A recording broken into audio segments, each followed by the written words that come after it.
Hi guys, and welcome back to episode 16 of the In the Hub podcast, brought to you by Playbox Technology UK. Today we'll be speaking to Mark Vadik from VPOD TV. Mark is credited with a variety of different professions within the media and entertainment industries. A director, actor, entertainment lawyer and a producer, to name a few. Now, Mark takes on broadcasting with the team at VPOD TV, a brand new channel based out in Chicago, which centres around video podcasting content. We really hope that you enjoy this episode.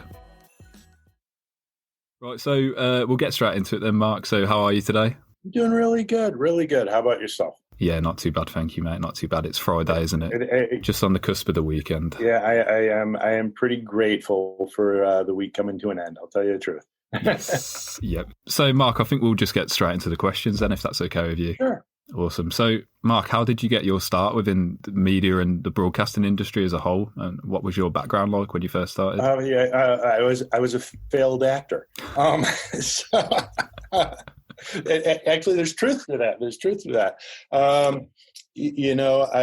I started acting when I was a kid, and fancied myself an actor even through college. And when I graduated college, I had, much to appease my mother, I applied to law schools because she did not want me to pay for college so that I could be a bartender for the rest of my life.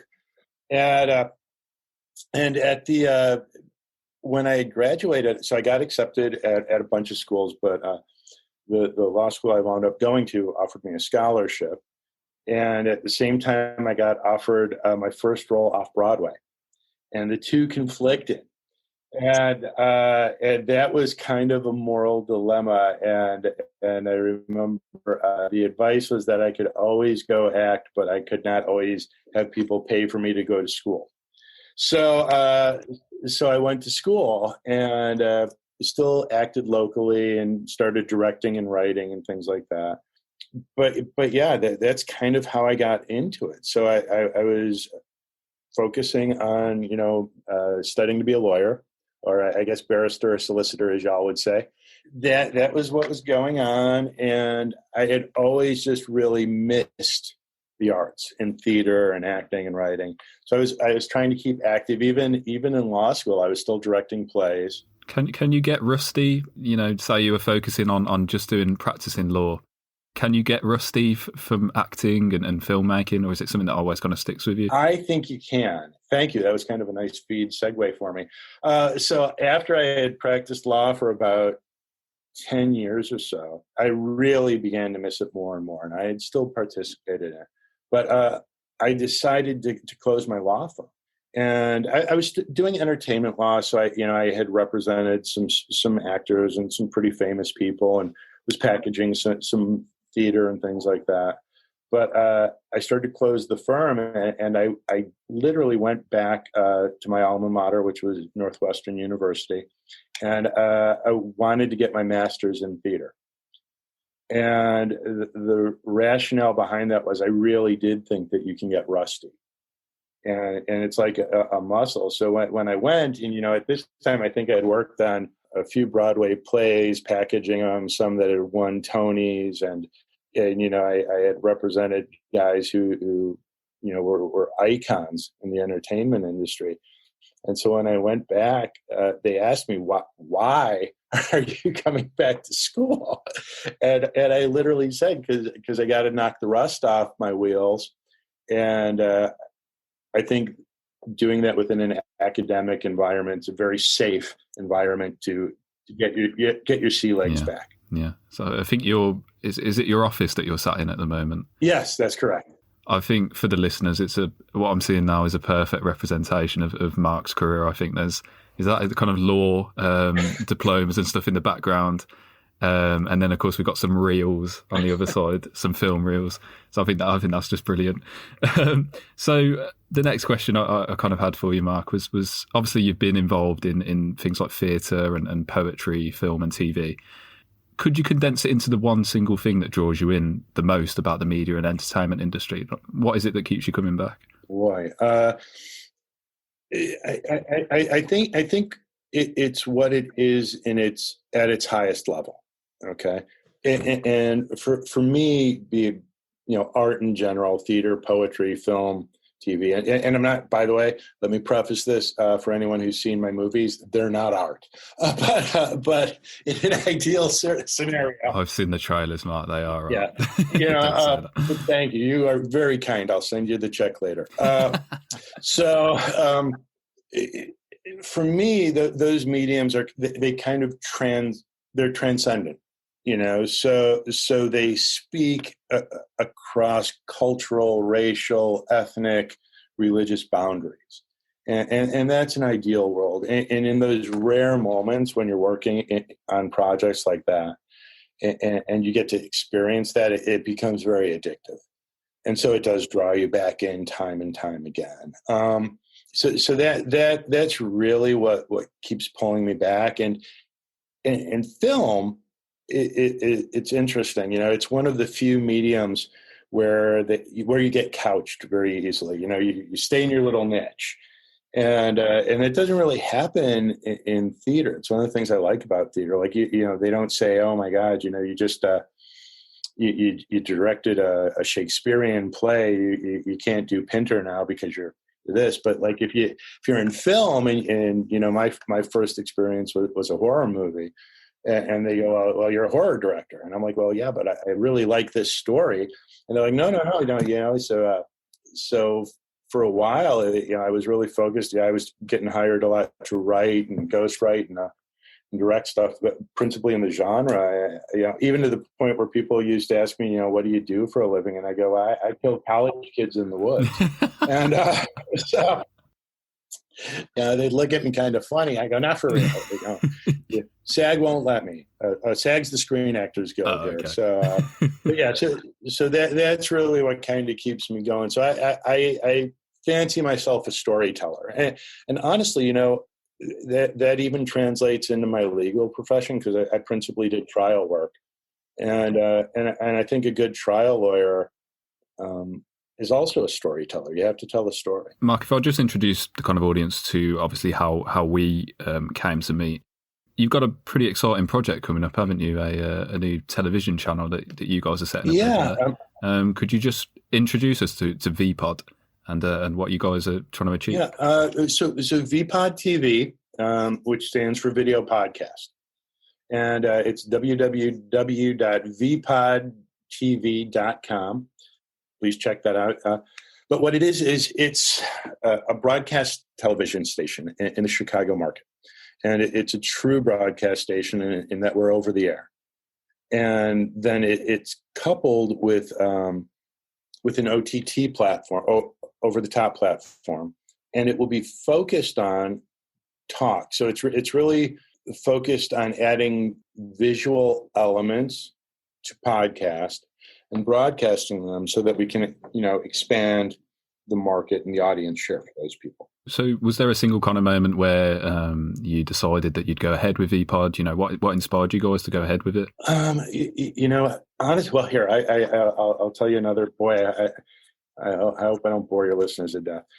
So when I was 6, and I don't think I told you this while we were talking, but when I was 6, and I'm dating myself, but music videos started to become really popular. And so I got the brilliant idea of putting together a music video television station. And I had brought that idea to my father, who laughed.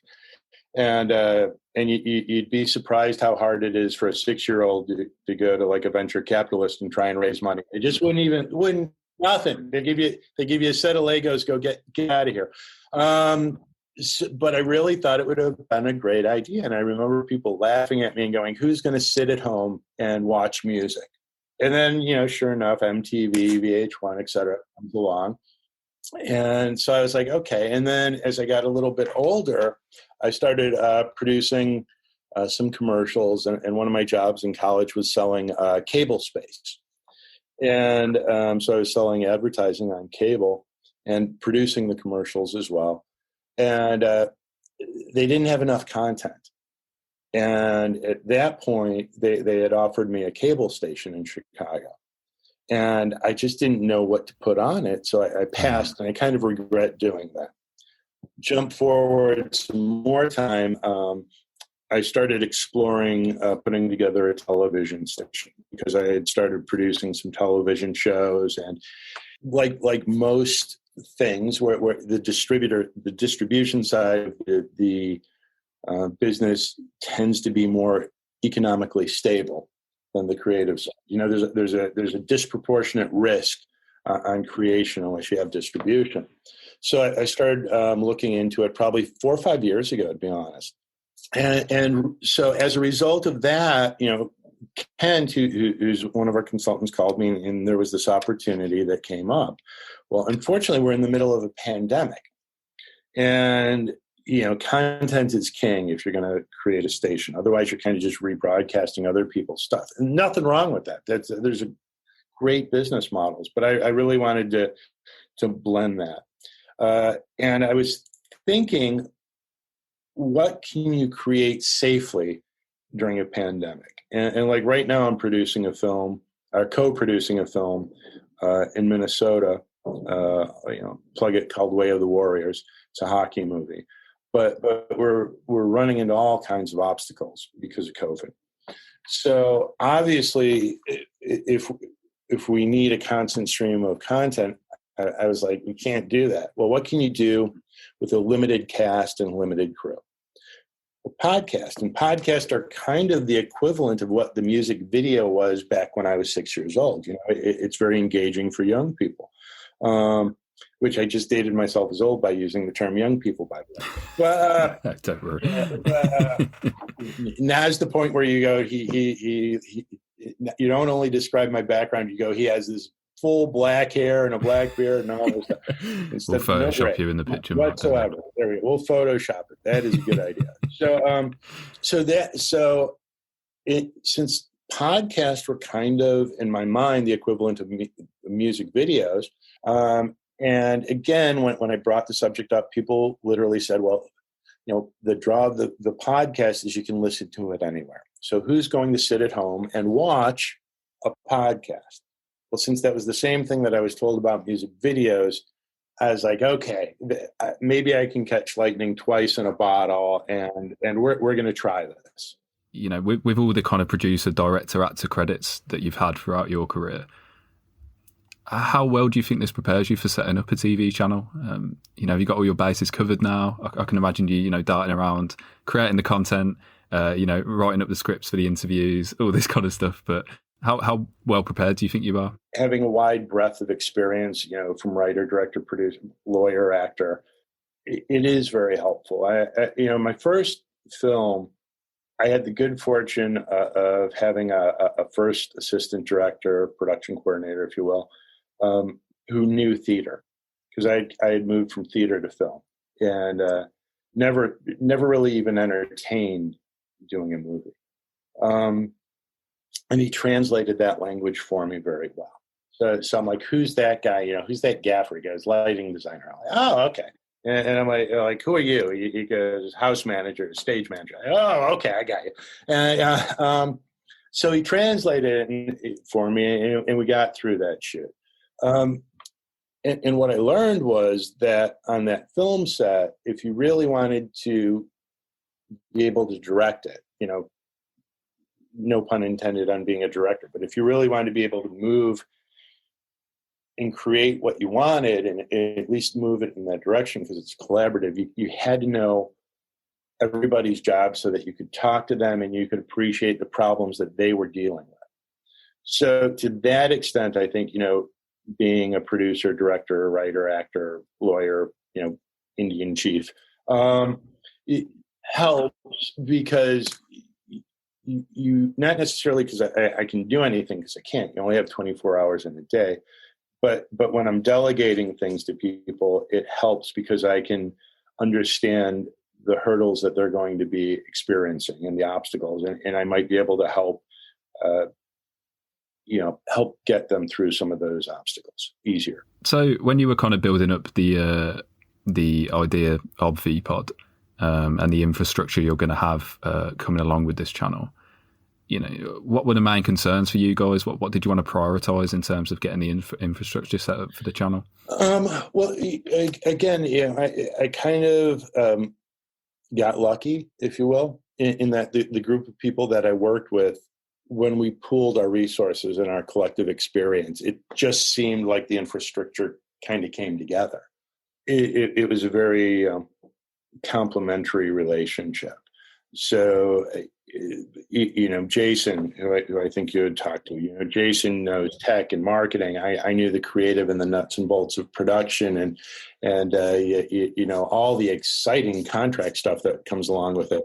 And Ken, knew the technical side, and he's run stations before. So fortunately, it started to come together pretty easily, and where we had some stop gaps, we bring people together. I know we were talking about, obviously, this is all being set up during coronavirus, but how has COVID-19 impacted your plans to set up VPOD, and did it motivate you guys, or did it present more obstacles? Oh boy, I hear you're in London. Best of times, worst of times. Okay. Yeah, that sums it up. Yeah, it was literally both. It really was. I mean, it forced certain creativity and creative choices, and how are you going to function safely too? Because while I absolutely appreciate art and creation and production, I don't want to see anyone get seriously ill or die because we're in production. I just don't think that's a remotely fair trade. So how do you create, like we had discussed before? How do you keep that safety, and how do you still tell stories? And so part of my background was what they called performance studies, as opposed to theater. So it's a fine distinction, but performance studies incorporated, oral interpretation of literature, performance art, poetry, a little bit broader spectrum than stage theater did. And so again, the storyteller, I don't even know what you call it, the podcaster, the video podcaster, as storyteller. Yeah, seems like a really good, safe way to create engaging content. And, to that end, we had a talk with one of our branding people, and, we were like trying to kick around slogans, because that's what you do. And we had talked about, bringing talk back to TV, and they were like, well, there are talk shows. And I go, well, there are talk shows, but they're not substantive talk shows. And I'm not saying, by the way, that we are going to be, but like now people seem to go on talk shows because I've got a book coming out, I've got a movie coming out, I'm dropping my new single. They don't have a conversation for the sake of having a conversation and the substance of it. And so when I say that we're kind of bringing the talk back to television, what I'm hoping is that we're bringing a conversation about that does have a little bit more weight and meaning and civility, by the way. People just don't have civil conversations anymore. I mean, we've turned into a pretty polarized society where, depending on which show you walk onto, if you say the wrong thing, or you wear the wrong ribbon or whatever it is, they'll try and crucify you. And so hopefully the types of shows that we'll be bringing are engaging, telling stories, but they'll also have that substantive element about them. Mark, I guess just to kind of finish up on, what do you envision for the future of VPOD, and how do you think it's going to excel? Well, I think we're bringing a pretty eclectic group of original programming to the table. We're also living off some old classic stuff, right?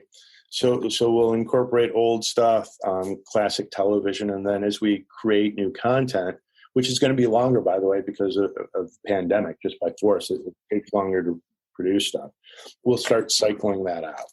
So that's kind of how I see it going in the short term. In the long term, I'd love for it to turn into something like a WGN, which is a station in Chicago that started out as a really small little broadcast station.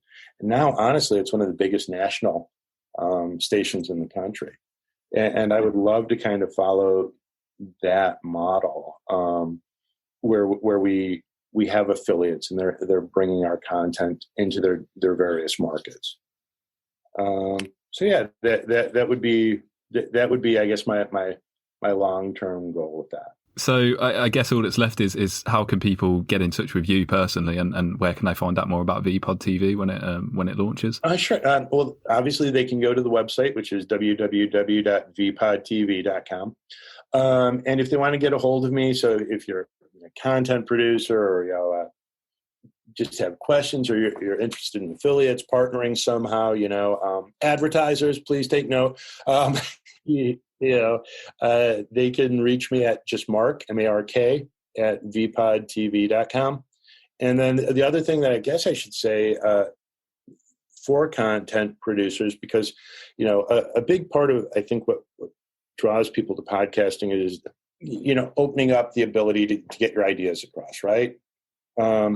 And so we're having a contest as well. So if you want to sign up for the contest where you think you'll be a good content creator, we've got a spot for you, and I'll be really interested to see about the ideas that people come up with for the station.